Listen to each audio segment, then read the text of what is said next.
Forgiving those who hurt you. Ephesians chapter 4 verse 32.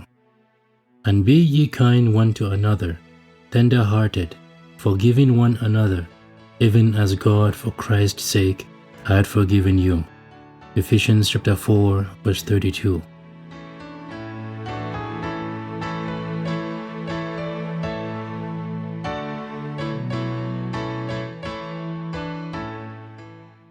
Hello and welcome to day 178 of Faith for Every Day. Today we are talking about something that can be both freeing and challenging, and that is forgiveness. Our verses, Ephesians chapter 4 verse 32, is both simple and profound.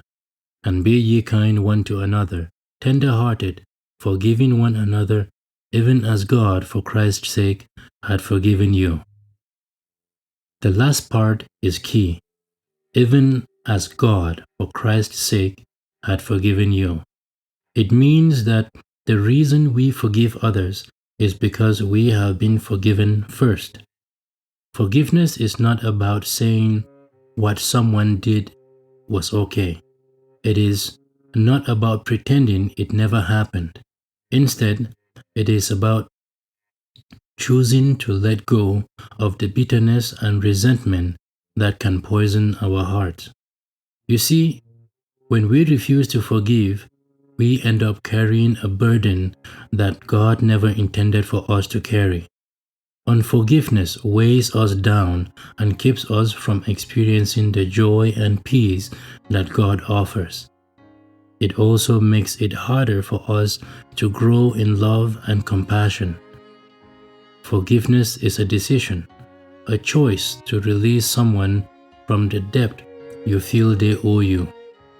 But it is also a process.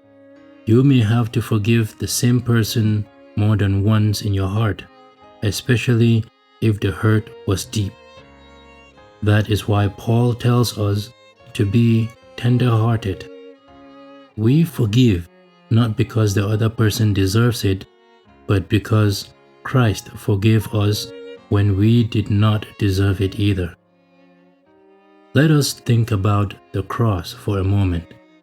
Jesus was betrayed, mocked, beaten, and nailed to a cross. And yet, he prayed, "Father, forgive them, for they know not what they do." That is a model we are called to follow. Sometimes, the person we need to forgive will never say, "I am sorry." They might never even realize they hurt us, but forgiveness is not dependent on their action. It is about our obedience to God and to our own freedom. Is there someone in your life you have been struggling to forgive? Maybe it is a friend who broke your trust, a family member who said something hurtful, or even a stranger whose actions impacted you deeply. Ask God to help you take the first step towards forgiveness today. Pray for them, not that they get away with what they did or they get what they deserve, but that they would experience God's mercy and transformation. And remember, forgiveness is not a sign of weakness. It is a sign of strength. It is a reflection of the grace we ourselves have received. Today, let us be people who choose kindness, tenderness, and forgiveness, not because it is easy, but because God has been so kind, so tender-hearted, and so forgiving towards us. Until next time, keep extending the same grace you received, and watch how God uses it to heal your heart. Thank you very much for listening.